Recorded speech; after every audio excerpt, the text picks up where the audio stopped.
আমাদের ফেসবুক পেজে ফলো করুন এবং ইউটিউব চ্যানেলে সাবস্ক্রাইব করুন। তাহলে যখনই আমরা নতুন এপিসোড প্রিমিয়ার করব, সাথে সাথে আপনারা নোটিফিকেশন পেয়ে যাবেন। আমরা অনেক সময় ট্যুরিস্ট হিসেবে বিভিন্ন দেশে যেতে চাই, কিন্তু অথেন্টিক প্রতিষ্ঠান খুঁজে পাই না কোথা থেকে ভিসা প্রসেসিং করতে হবে। আমরা স্টুডেন্ট ভিসায় দেশের বাইরে যেতে চাই। আমরা এসএসসি কমপ্লিট করেছি, এইচএসসি কমপ্লিট করেছি, আমরা অনার্স বা ব্যাচেলার করতে যাব, কিন্তু আসলে কিভাবে যাব সঠিক সোর্স আমরা অনেক সময় পাই না। অনেকে আছে সৌদি আরব যেতে চাচ্ছেন, মিডল ইস্টে যেতে চাচ্ছেন, অথবা ইউরোপের কোনো দেশে যেতে চাচ্ছেন। আমরা অথেন্টিক অর্গানাইজেশন খুঁজে পাই না যেখান থেকে ওয়ার্ক পারমিট নেওয়া যাবে। এমনই একটি প্রতিষ্ঠান হচ্ছে visa coach BD. Visa coach BD হচ্ছে গভর্নমেন্টের সার্টিফিকেশন না একটি প্রতিষ্ঠান এবং তাদের নিজস্ব আরএলও রয়েছে। তারা দীর্ঘদিন ধরে কাজ করছে ট্যুরিস্ট ভিসা নিয়ে, স্টুডেন্ট ভিসা নিয়ে এবং ওয়ার্ক পারমিট নিয়ে। আপনি চাইলেই তাদের কাছ থেকে আধা ঘন্টা থেকে 1 ঘন্টার একটা সেশন পাবেন, যেখানে আপনার যে প্রয়োজনীয়তা রয়েছে সেটা সম্পূর্ণ ফ্রি। তারা আপনাকে সেশন দিচ্ছে। ভিসা কোচ বিডির লিঙ্ক নিচে রয়েছে, আপনারা যারা চান সেখানে গিয়ে আপনারা এখনই রেজিস্টার করতে পারেন। তাদেরই কোনো একজন টিম মেম্বার অবশ্যই আপনাকে খুব দ্রুত কল করবেন। ভালো থাকুন।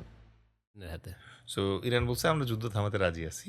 প্রথম শর্ত যেটা, সেটা হচ্ছে যে আর এই জীবনে আমাদের উপরে কোনো নিষেধাজ্ঞা দেওয়া যাবে না। আচ্ছা, ঠিক আছে। দ্বিতীয় শর্ত, মধ্যপ্রাচ্যে আমেরিকার কোনো ক্যান্টনমেন্ট থাকতে পারবে না। ওয়াও, তো মধ্যপ্রাচ্যে আমেরিকার ক্যান্টনমেন্ট আছে অনেকগুলো আছে।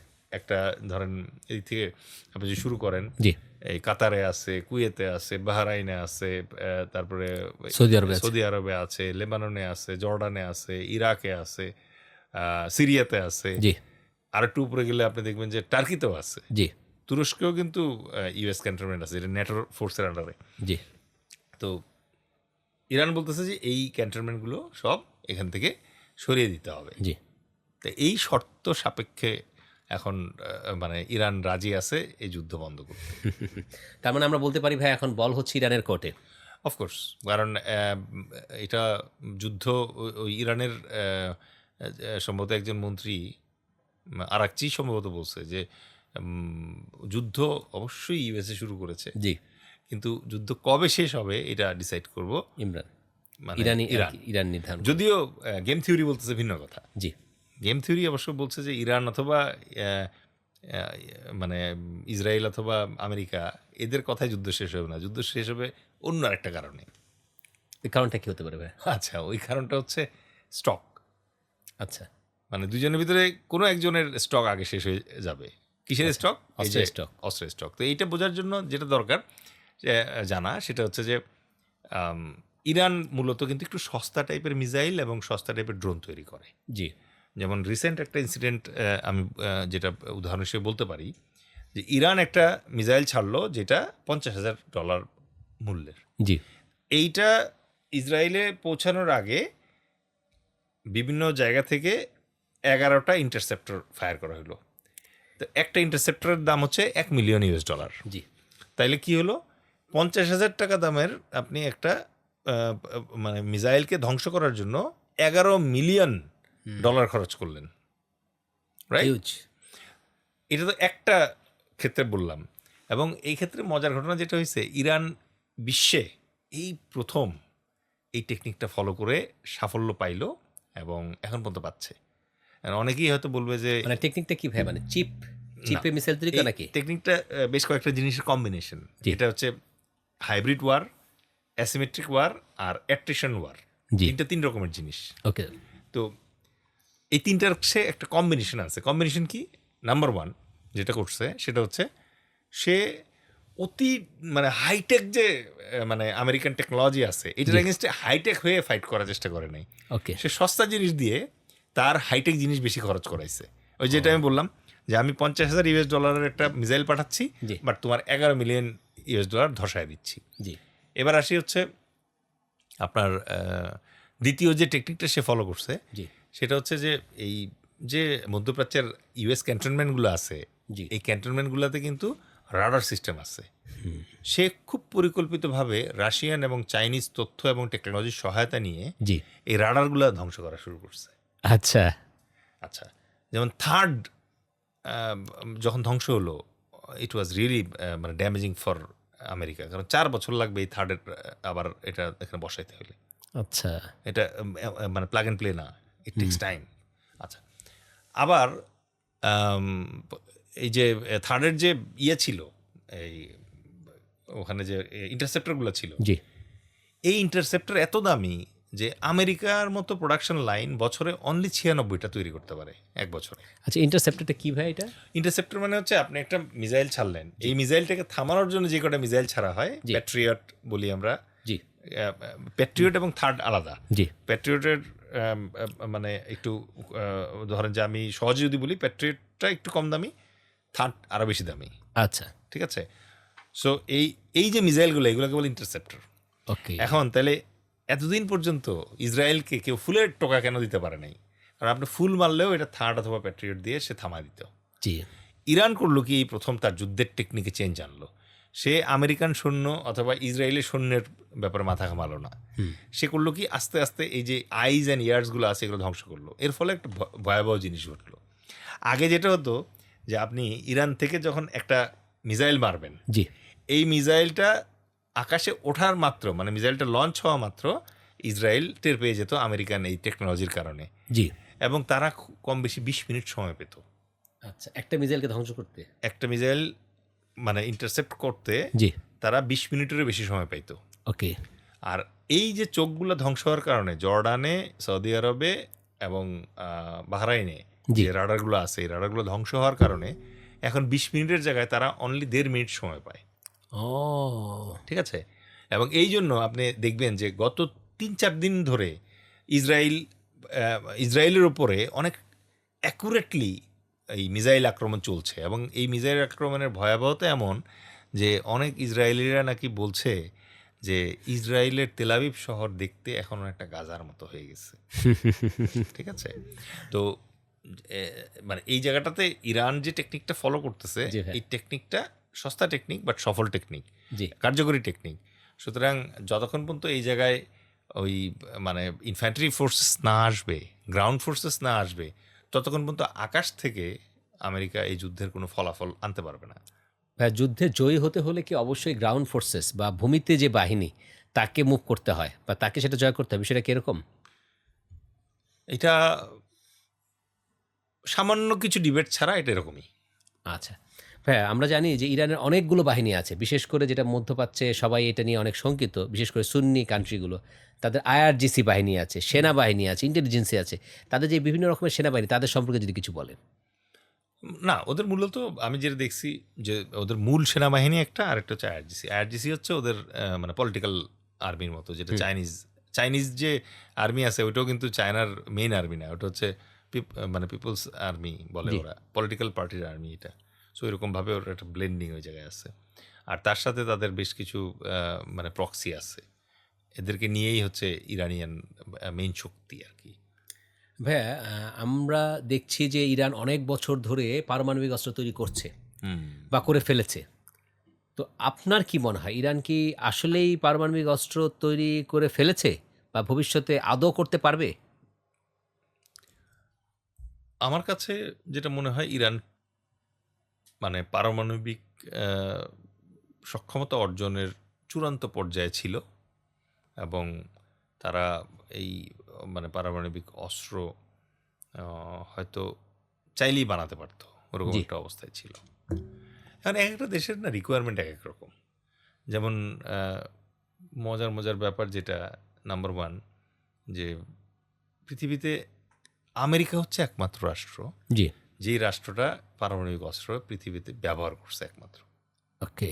এবং এটা হচ্ছে 1945 সালে হিরোশিমা এবং নাগাসাকিতে তারা ব্যবহার করল। জি অনেকে বলে যে ওই সময় হিরোশিমা এবং নাগাসাকিতে এই বোমা ব্যবহারের আর দরকার ছিল না, কারণ অলরেডি জাপান তখন আত্মসমর্পণের ব্যাপারে কথা শুরু করে দিচ্ছিল। জি কিন্তু আমেরিকা দেখলো যে আবার কবে বিশ্বযুদ্ধ লাগবে, আমি আবার কবে এই জিনিস টেস্ট করবো, তার চেয়ে এখনই করে ফেলি।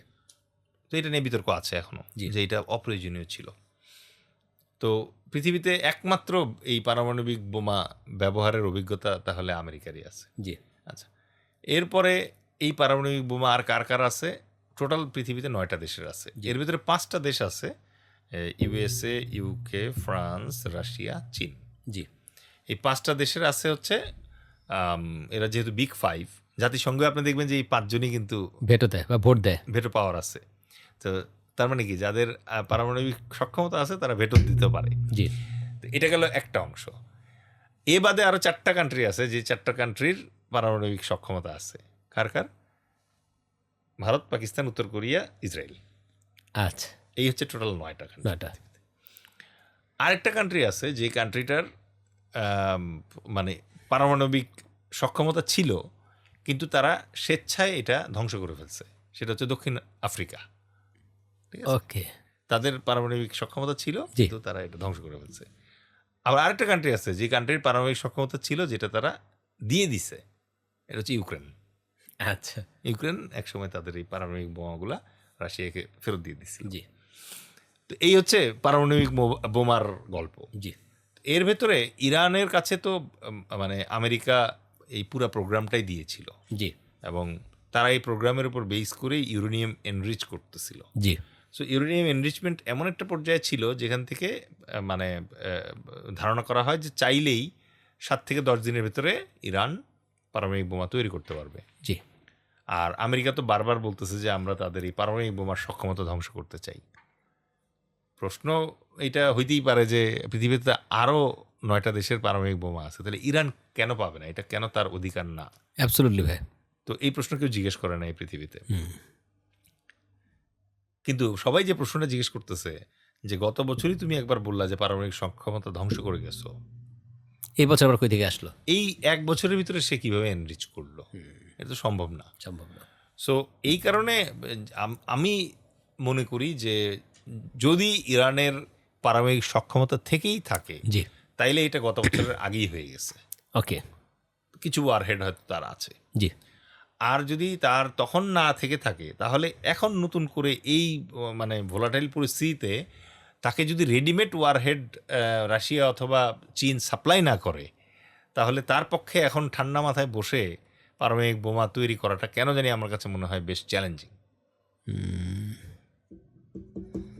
হ্যাঁ, আমরা বেশ কিছু জিনিস দেখতে পাচ্ছি গত কয়েকদিন ধরে যুদ্ধে। এর মধ্যে ইরান দেখতে পাচ্ছি যে এক ধরনের মিসাইল ইউজ করছে এবং যেই মিসাইল তারা যেখানে টার্গেট করে পাঠাচ্ছে সেখানে যাওয়ার সময় তারা আরও বিভিন্ন রকমের বারুদ বা ইন্টারসেপ্টার বেশ কিছু ওইখান থেকে আরও ছোটো ছোটো মিসাইল বা কিছু বিভিন্ন জায়গায় ছড়িয়ে যাচ্ছে।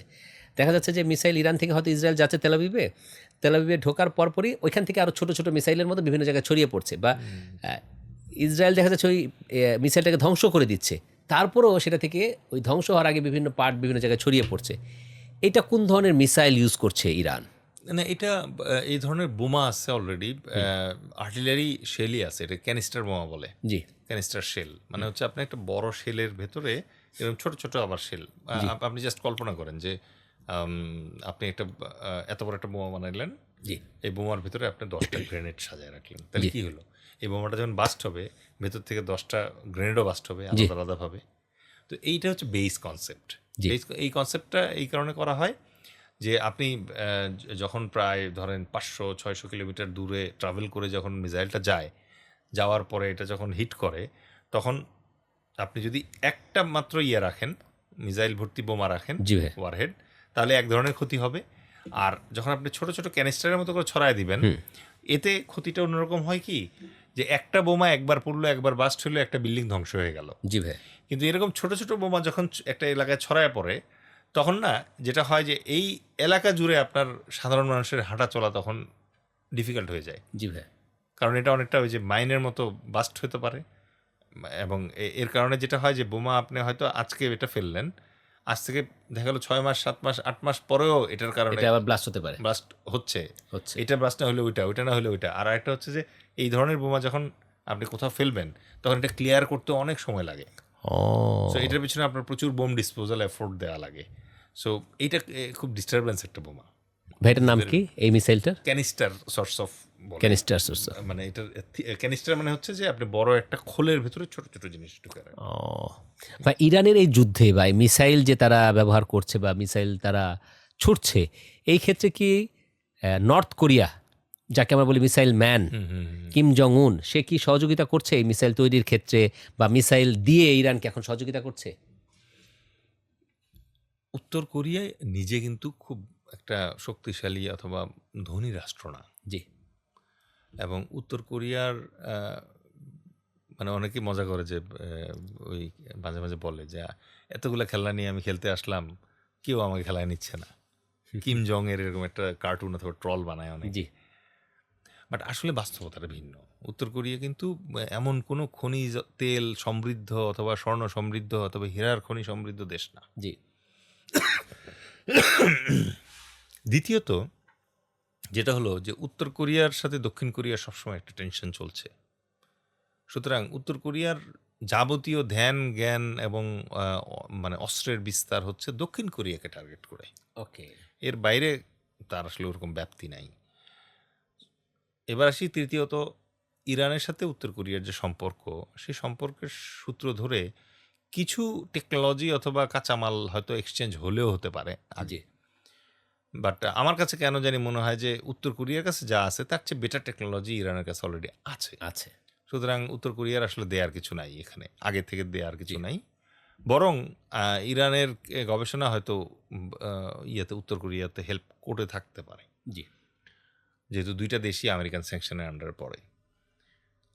আর ইদানিং শুনলাম যে খবর আসতেছে যে উত্তর কোরিয়া নাকি কিছু মিসাইল মানে তাদেরকে দিবে, কিন্তু এটা আবার বলছে যে যদি ইরান চায়। আচ্ছা, এখন এই জাতীয় ক্ষেত্রে ইন্টারন্যাশনাল যুদ্ধে যেটা হয় যে একটা হচ্ছে ধরেন ইরানের চাওয়ার সক্ষমতা। এখন আমি আপনার কাছে একটা জিনিস চাইলাম, কথার কথা, আমি জানি যে এই জিনিসটা আপনি আমাকে দিতে পারবেন না, জি ভাই, তাহলে এই চাওয়ার তো কোনো মানে হয় না।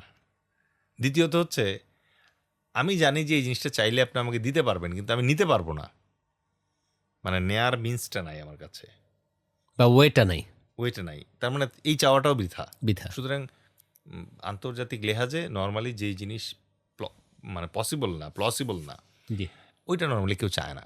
যেমন পুতিন কিন্তু অলরেডি বলছে যে ইরান আমার কাছে এখন পর্যন্ত কোনো সামরিক সহায়তা চায় নাই ফর্মালি, সে নিজেই যুদ্ধ করতে চাচ্ছে।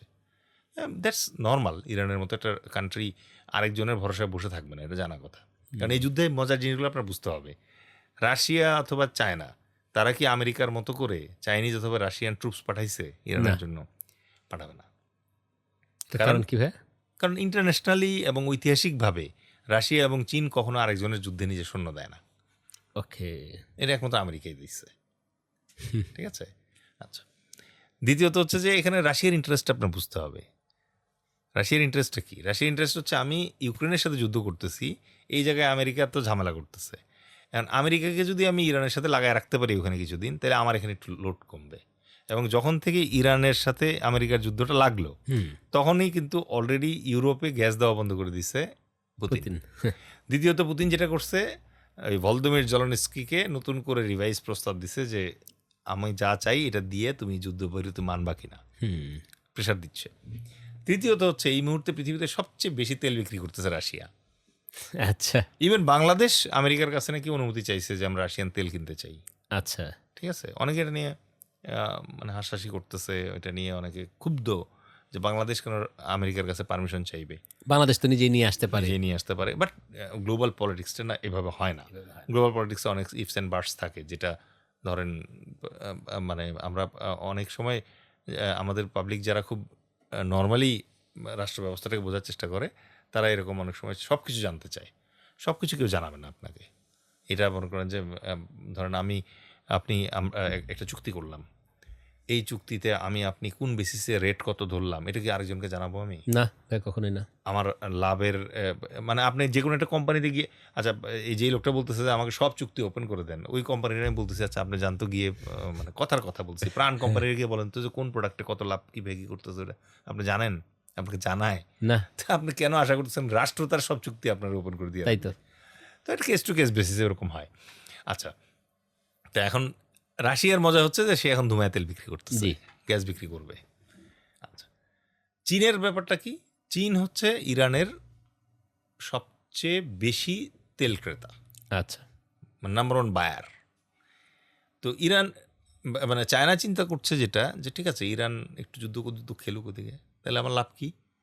ওর তো তেল বিক্রি করতে হবে ইরানের। আগে যেই তেল 100 টাকা দিয়ে বিক্রি করতো, এখন সে চায়নাকে বলবে আমি 80তেও দিব তোমাকে, অসুবিধা নেই। আর তো কেউ কিনছে না, সো লাভ একদিক থেকে। দ্বিতীয়ত চায়নার আবার একটা মজার হ্যাবিট আছে, সেটা হচ্ছে সে দেখবেন যে পাকিস্তানকে হঠাৎ করে JFC বিমান দিল, জি। আবার PL-15 ক্ষেপণাস্ত্র দিল, দুইটা দিয়ে সে টেস্ট করলো যে এটা দিয়ে রাফাল বিমান পড়ে কিনা। তো পাকিস্তান তো রাফাল বিমান ফেলে দিছে, ওর কিন্তু টেস্ট হয়ে গেল, যুদ্ধ করা লাগলো না, কিন্তু ওর টেকনোলজিটা টেস্ট করা হয়ে গেল। এটা গেল আরেকটা অংশ। আচ্ছা, তাহলে রাশিয়া এবং চীন এদের দুইজনের কেউই ধরেন যে সরাসরি কিন্তু ইরানের সহায়তা। ফলো করুন আমাদের পেজ অথবা সাবস্ক্রাইব করুন আমাদের ইউটিউব চ্যানেল। আপনারা যারা 100x গ্রোথ পডকাস্টের ফ্লেভার ফিজিক্যালি পেতে চাচ্ছেন, তারা সংগ্রহ করতে পারেন আমাদের ceramic mug, coat pin, pen এবং 100x গ্রোথ পডকাস্টের ম্যাজিক্যাল মগ। আর এগুলো সংগ্রহ করার জন্য আপনারা আমাদের নিচের দেওয়া লিঙ্কে ক্লিক করুন। Thank you very much.